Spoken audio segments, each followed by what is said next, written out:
welcome back to the L.A.M.E Book Club podcast. My name is Melissa. I'm Ellie. And we're back with one of our other, we've been calling them bonus episodes, but we're excited to announce that we've been having so much fun with these, and we feel like we've gotten really awesome responses with them, that we are now implementing them as permanent episodes. I know we said that last week we wanted to. Well, you done heard it first here. We did. We're doing it. And Tell us the name. to you guys. Yes, we reached out to you guys because Ellie and I are not good at coming up with names. I.e. the L.A.M.E Book Club podcast. I'm just kidding. Even that one my husband came up with. What did we want to call this segment? We said something like, oh, that's what we said is what I wanted. Just and Mondays. Honestly, yeah. That one was good though. That one was good, but mine I'm pretty proud of myself for that one. But anyways, because we're not good, we reached out on Instagram to get some inspo from our followers, and we had honestly a lot of really, really awesome responses, but our favorite was Hot Goss with Unpopular Sauce. And so that's what we went with. So welcome to the first official installment of Hot Goss with Unpopular Sauce.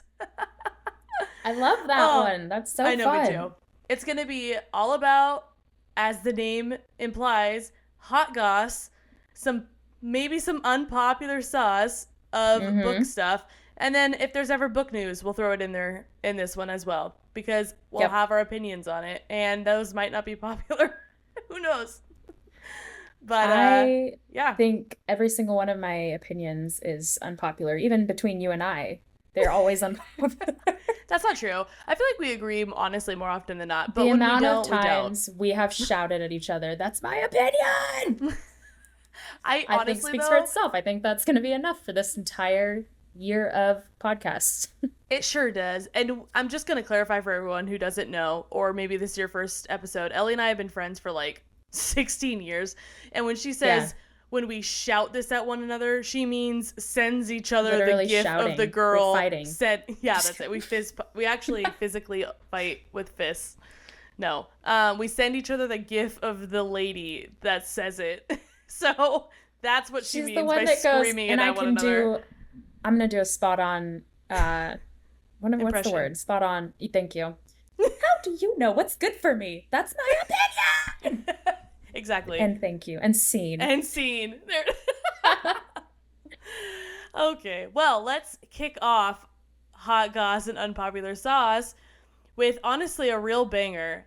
Our last couple ones have been good, but this one, this is a real hot take. It really is. And here it is. Here's the hot take. Wait. Are you nervous to bring this to the internet? No, I already did a little bit. Okay. You tested the waters, but this is your full statement. That's so true. All right. Here is my unpopular sauce. I didn't like House of Flame and Shadow, the third Crescent City book. I know. Oof. And it honestly pains me to say that a little bit, but I have to be honest with myself. And at the end of the day, I was glad when I finished the book, and I hated that I felt like that. But that's where we ended.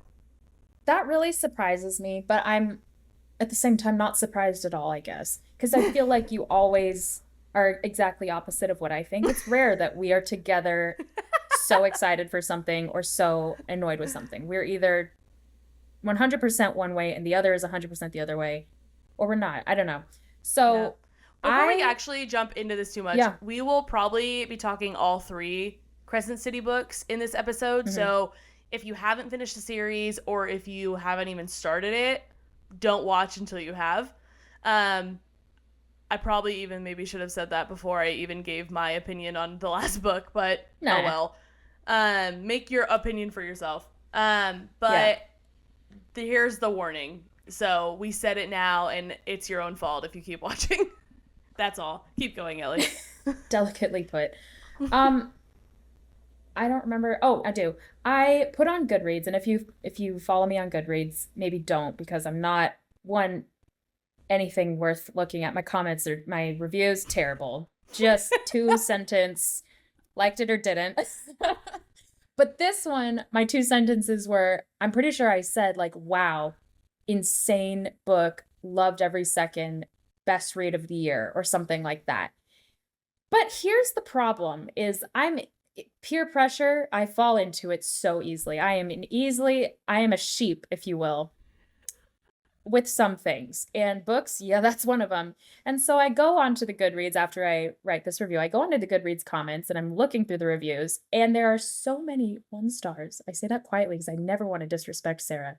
There are so many 1 stars, and they're all such valid reasons that I started to change my mind. And then when you told me your reasons, I agreed. And now I think this is the worst SJM book I've ever read. And that makes me so sad. It is. And it makes me doubt a lot too. Well, here's my thing. For me, it absolutely is the worst of her books. But with that being said, it's still a great book. Like, yeah, I didn't hate reading it. It wasn't like a struggle to get to the end, but I was so disappointed. And I think that's because I have such high expectations for her books. And this one didn't feel like her. It didn't get, honestly, like legit out of all three, like the first, for me, I had a hard time getting into the first Crescent City, but I don't think it was because of the fact that it was modern day. I know a lot of people had a hard time with that. I had a hard time because I just felt like there was so much world building. So I was just fairly confused. And then I got it. But the end was so worth it. The end was so good. But like, if the end wasn't as good as it was, I wouldn't have liked the first book either. Sure. But it was so good. I think the second book was my favorite in the entire series. Loved all of it. I loved the Ruhn, the crown prince of the Valbarian Fae. Good lord.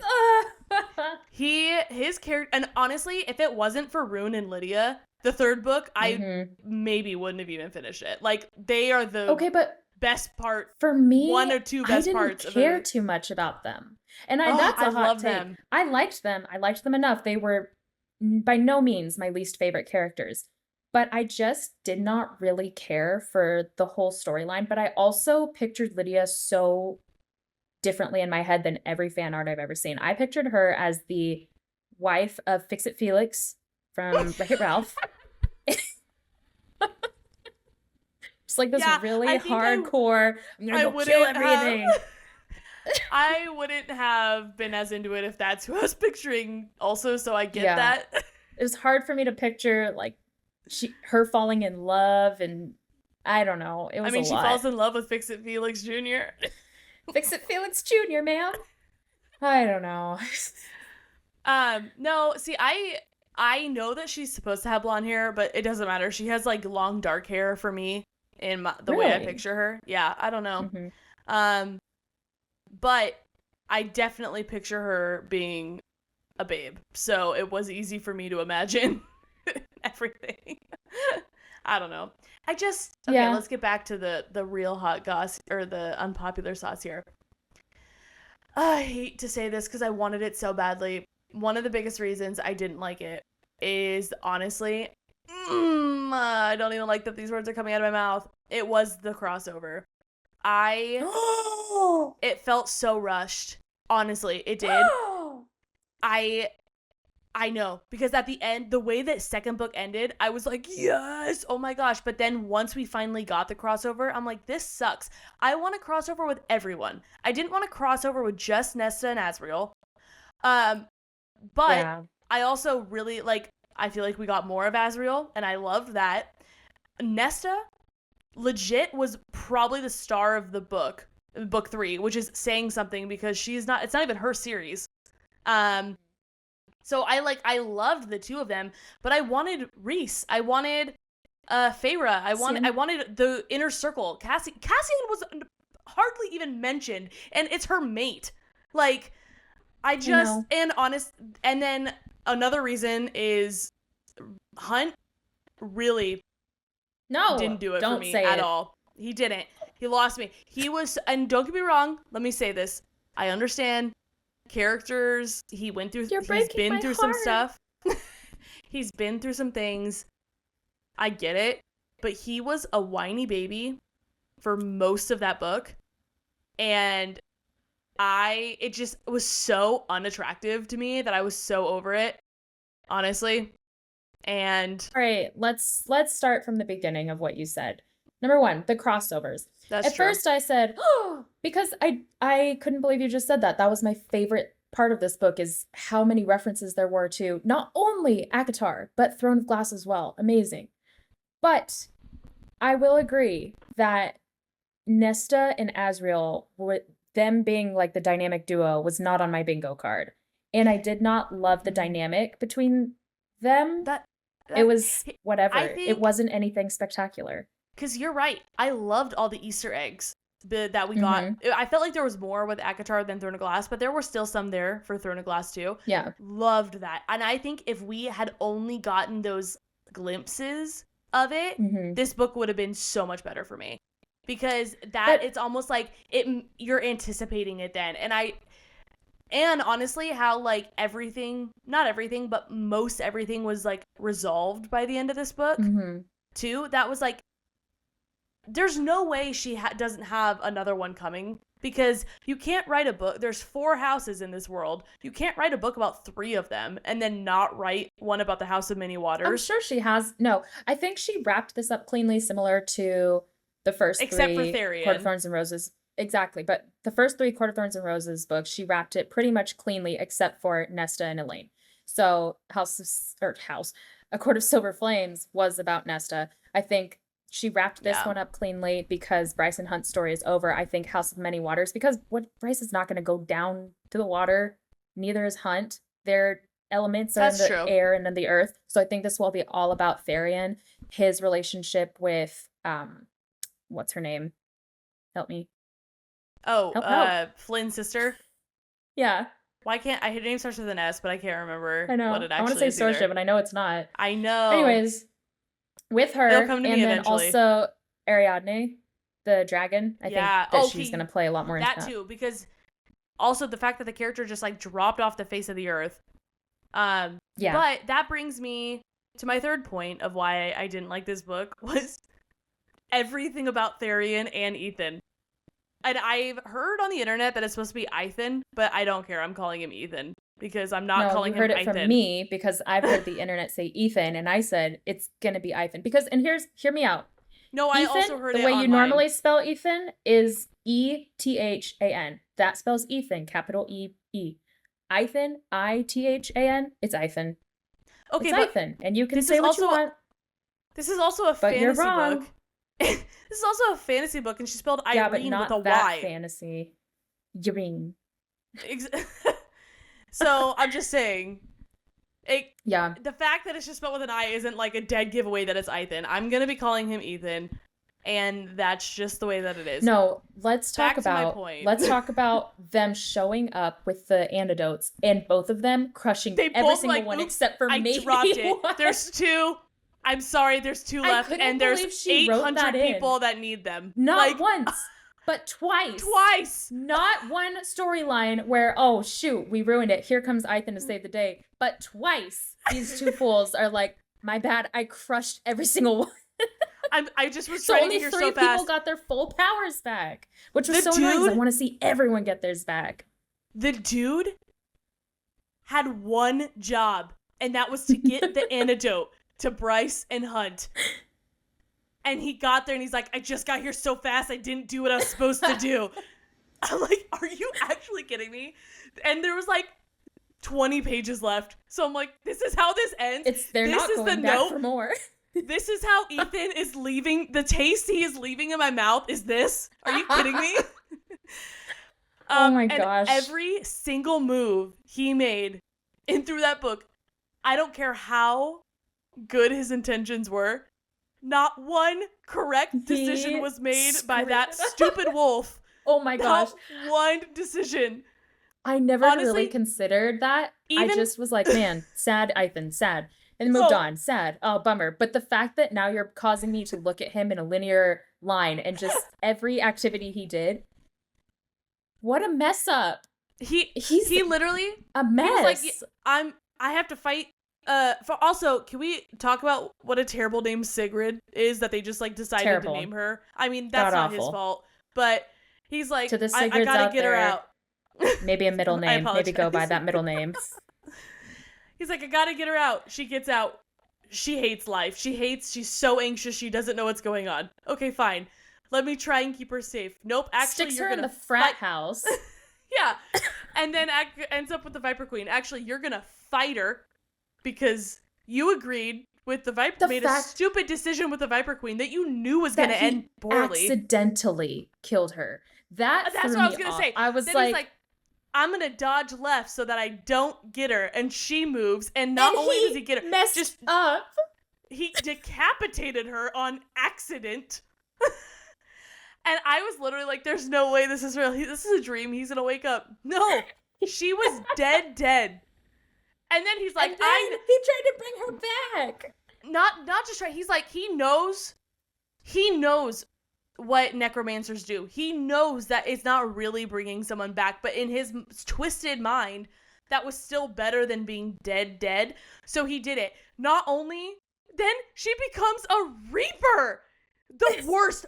It's like, honestly, he should anticipate what bad could happen, and then be like, it's gonna be worse than that. I shouldn't do this anymore.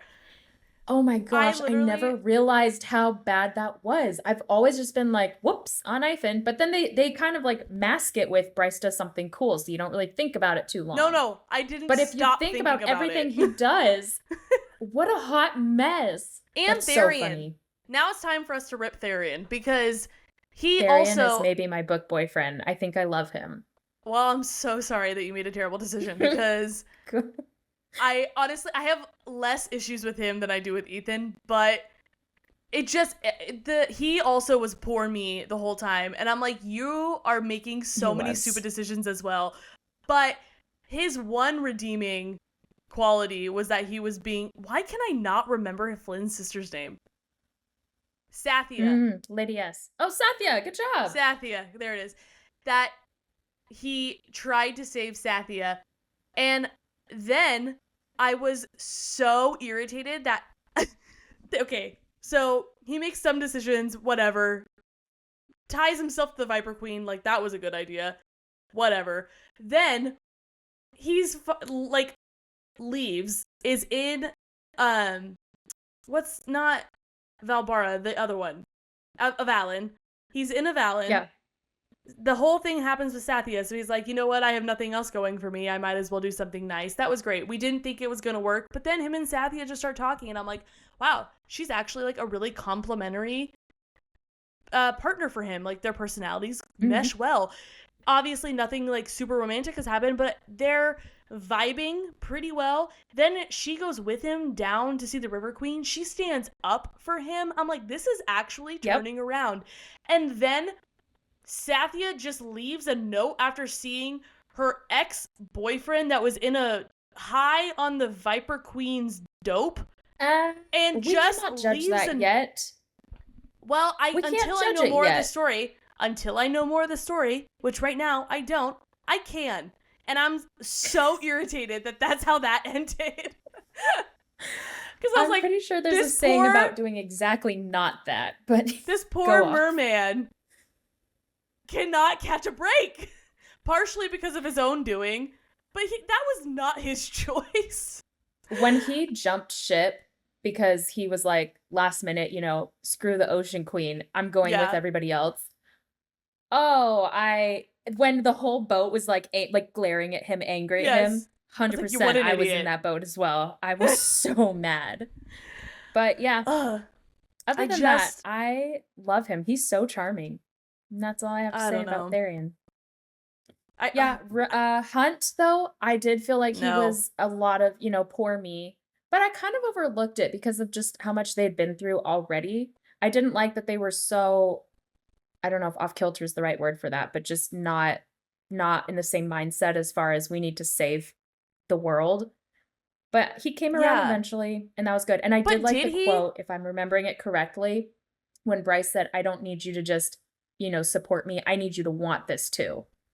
And fight like you want this too. So I like that wake up for him. But other than that, I was a little bit bummed out with him, but I think I overlooked it so much because I just loved him so much in the other two books. Here's the thing. I've realized this. I'm a mood reader. I read with my emotions. and I was Aren't so we all? emotionally involved. I overlooked so much that I didn't like, and that's why I had to come back and realize, oh yeah, that probably wasn't written very well. I originally Mm. gave, even though I was like not like satisfied, I originally gave this book, 5 stars on Goodreads because it was a Sarah J. Maas book, and that's literally the only reason. Then I thought The about it some only more. books I give 5 stars to. Then I thought about it some more, and I changed it to a 3 because I was like, all right, no, I'm not done. And then I kept talking about it, and it is currently now sitting at a 2 on my on my Goodreads because I changed it again, and I added more to my review Wow. because I'm like, the more we talk about it, like you said, like how you just kind of like blindly didn't think about, Mhm. like the more I process verbally everything, I'm like, wow, this was not my favorite actually, and I'm liking Yeah. it less and less the more I talk about it.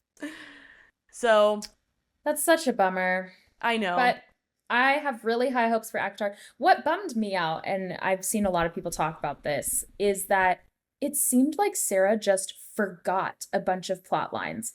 Number one, the Yes. fact that Asriel can winnow. Why was Yes. he across the river and they had to jump it? Like, why was that a thing? Why didn't he just winnow? And a lot of people say, oh, because they wanted to see where Bryce's abilities were or whatever. But it didn't excuse That that feels he like couldn't have such a saved them. They were in a life I and death know. situation. He could have helped out, and that seemed like something she Yeah. might have forgotten, not just didn't write in.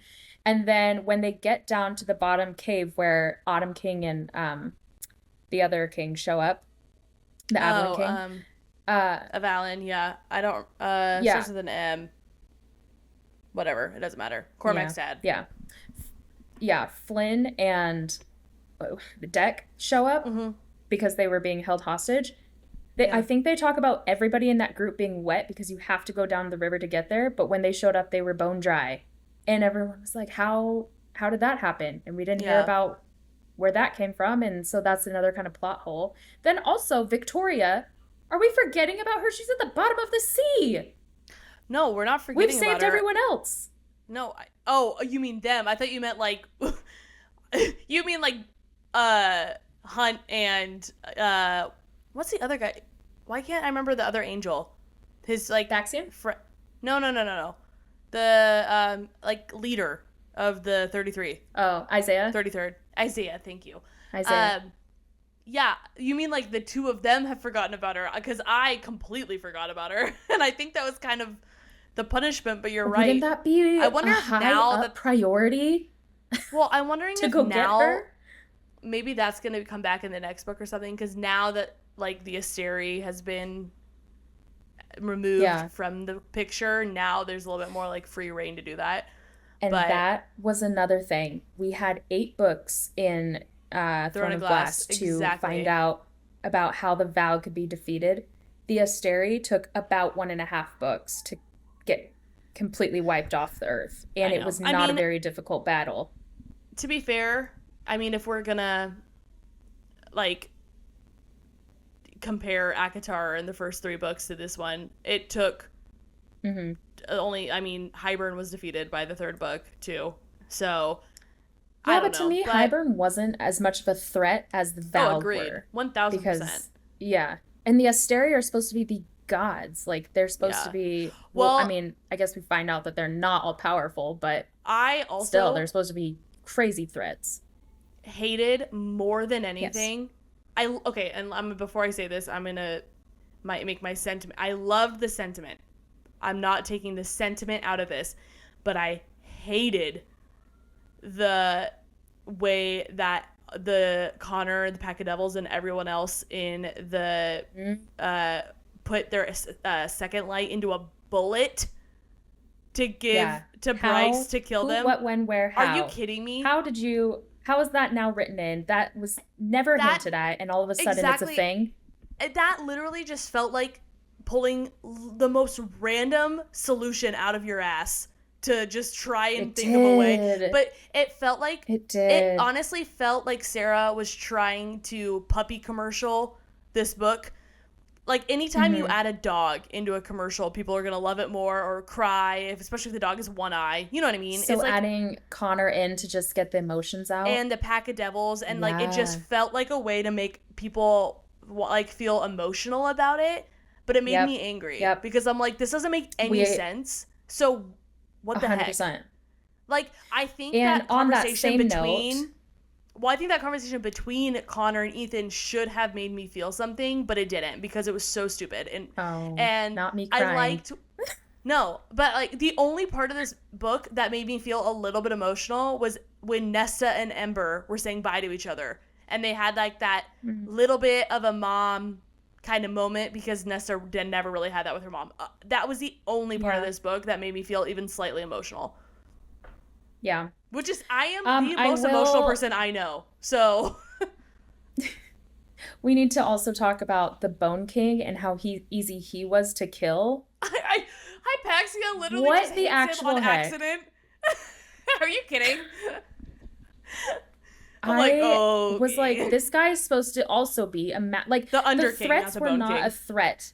Yeah, sorry, the Under King. The threats were not a threat at the end of the day. Like even Sabine, her death. That was random. I feel like that should have been a bigger showdown. Exactly. So, we've been waiting 3 books for this. Yeah. She needed to have been dragged, not just immediately killed. It was... I know. Ugh. Yeah. That too. Okay, and then there's one more thing. Shahar. I personally loved that, but then thinking about all that she really did to Hunt and how she never really loved him and just kind of used him, and we're all kind of getting these icky feelings. I don't think that she never really loved him. I don't think she ever. It's not that she didn't love him. I think she just loved the cause more than him. Whereas Bryce saw who Hunt was as an individual and loves him for him. And I think Shahar just got caught up in trying to do a good thing. I don't know. I don't think that Shahar never actually loved him. I actually think what she did proved that she did care for him. But it felt so weird to bring his ex back into this. Like, I don't know. I don't know. Really want... I liked the aspect of bringing her back just to like help and then say goodbye. I did cry. I didn't. But then reading afterwards about just how she really treated him, then I kind of looked at it like, why did we bring her back? So, yes. When we're ready, I do have a theory about Cormac while we're talking Crescent City. Go ahead. That I would love to share with I think I've aired all my grievances. Have the grievances been all aired? I believe so. They're dry. Okay. I don't think Cormac is dead. I hope not, because that was a dumb ending for him, too. Agreed. I think Cormac is absolutely alive due to the fact that he had a tattoo of word marks that we kind of overlooked in the book. But when he exploded, there was no body. Even Pollux makes a detailed comment to, I think it was... I think it was when he was... Ruhn? Yeah. Yeah, where he says, you can go find your buddy or what's left of him anyways. I feel like that was really specific. So they never talk about Cormac's body ever being found. I think even his dad says something like his body wasn't there. Well, second point of evidence, when the book ends and Bryce goes to the afterworld when she dies for a little bit and she sees Danica and the rest of the pack of devil's pack. Yeah. And she sees Liaba and she sees, I don't remember who else, but just everyone she's loved and who has died doing the right thing. What did you say? Liaba? Lahaba? Nope. Okay. I said Liaba. Okay. Just wanted to make sure we were on that. Just making sure we disagree there. Yes. Excellent. Good. So she sees everyone she loves. Cormac's not there. Not that she loved Cormac or they were even really friends, but he was fighting for the rebel cause. I feel like he would have been someone she would have seen. Outside of the people that she saw, he was the only semi-main character that had died. Yes. At that point. So then, here we go. I think the word marks, because we know that they are typically used to open portals, open gates, that when he was blasted, somehow his power helped him. The word marks helped him open up some kind of rip into the universe. He went straight to Prithian because in A Court of Frost and Starlight, Moore talks about seeing some kind of shadow. And we know that Cormac has shadows. That's one of his powers. I think Moore was not threatened by him because Cormac is not a threatening person. You know, he's out to do the right thing. But he's hiding in his shadows. He didn't approach her, but she sensed him. She saw the shadows and just thought, interesting. And then she left and said, that's, a problem for another day, basically. So I think he's there just hiding, scared, and waiting until Sarah writes him into more ACOTAR or Crescent City books. Also, there's speculation that Moore and Cormac may come from the same line, which is also why she wasn't threatened by him. Ooh. So he could be a distant relative of some sort. I could see that, because apparently everyone's related these days. But also, he has, like, white hair, too, right? I don't remember that detail. Like a blondish white, so that would make... I mean, I'm just thinking if they're related, if that would play a role at all. Also, can we talk about how... I'm not going to be the first person that brings this up, but how when Feyre woke up or was like conscious in Prithian and she saw Rhys, she said Ruhn, and how not they're Feyre, described. Bryce. Yep, sorry, that's what I meant. Thank you. And how both of them are described to have like dark black hair, and Rhys has like straight up violet eyes, but Ruhn has like bluish violet eyes.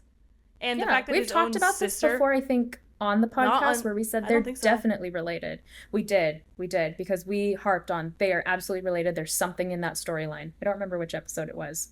Well, then let's also talk about how the only other character in that Sarah has ever written that has dark black hair and violet eyes is Maeve. I hate this theory. Everyone keeps trying to tell me this, and I keep blocking their text. I don't want to know about it. Well, he can't be evil. I'm not saying he's evil. No, that's what everyone else is telling me. There's no way that he's evil. Ruhn is the Rhys of Crescent City. If he's evil, I will riot. That's what I will do. Unless I love it, then I won't. But I'm as of right now will be upset. I don't feel like there's any possible way that this is true. A loose theory is that I don't even want to say it because I don't. Nope, say it. Say it. Okay. I'm kind of pulling from like multiple different theories. One is that like kind of how she looks like them, the Rhys and Ruhn, but the other one is if Tamlin really did get Rhys's sister out through the pool of starlight or whatever, through the spring court, if that is somehow kind of like a portal, and he got her out, and then we know his dad wasn't like the greatest dude. Maybe she just kind of like after everything that was going on, just kind of had a lot of like anger just towards the world in general. But I don't really think that that's the case, mostly because I'm fairly certain that Maeve actually normally has black eyes, and the violet was just a way to kind of conceal herself as Faye. I was going to say, here's a Throne of Glass spoiler all the way to the end, so if you haven't read all the books, do not listen to this. Maeve is Valg, so that was confirmed, so I don't think she's related in any way. Yeah, but the Valg are very exclusive to Throne of Glass, and like we don't actually know how they meant to potentially cross over, because I mean we know that like the Fae in ACOTAR are way more powerful than the Fae in Crescent City, so the Valg could actually just be equally as powerful as you know what I mean, like we don't really know how they play. I actually think if anything the Valg are probably the Asteri in other like the other world. That is a possibility. You and I are at a crossroads, and we are going the opposite direction here. I'm just throwing things out at this point because we know that the Asteri were in Prithian at one point as called Daglin. So we Yes. learned that in the Yes. third book. So it's not unlikely to and the Vol got into Throne of Glass by using like a rift in the portal, which is exactly what the Asteri did. I think one, to your point of the Fae being stronger in Prythian than in Crescent City, yes, but that's because they realized their powers were being drowned out and that's why they needed the antidote. I think they're probably equally as powerful now that they're at full potential. Number two, I think that the Valg are absolutely separate things than the Asteri. Could be wrong. But it just seems like there's such a higher quantity of them. And they really seemed like they kind of the Valg. They seemed like they kind of encapsulated what was on their planet, who was missing, may have left, and they all are now obliterated. And three, the Asteri. I don't have much to say about them, except for I do have a theory about one character in particular. I think Amren is an Asteri. Why? I just think she's not from this planet. She talks about like her origins being of higher beings, basically. And also, wasn't it that, she always wanted to learn to love, and they don't do that. And she had to take a form of a human. The Asteri had to take forms of not a human, but a being. The Asteri had to do the exact same thing. So, grasping loosely here, but I think that she could be an Asteri, and Sarah maybe knew that she was going to write more about the Asteri, and like what we talked about, the new book that could be Twilight of the Gods. Amren could be the main subject of that because she broke away from them and wanted to do some good or something along those lines, and that's why she had to come back from the dead. Maybe, but don't you think, like, the Daglin were a part of their worlds? Don't you think Amren would have said something to the inner circle if she was like, yeah, actually, that's what I am? She says nothing about nothing. She knows all the secrets. Well, She's I know, always coming up with new stuff. I'm just saying, to me, it feels like if that's what, I don't know. I think if they didn't exist in the ACOTAR world, then that feels more likely. But because they've been there, to me, that's where I'm like, I don't know. It's not. If that ends up being true, I think I would like it, but I just don't. I think it'd be interesting. I don't know. Yeah, I don't know. So, that is our hot take on House of Flame and Shadow. You got anything else? else? That's so true.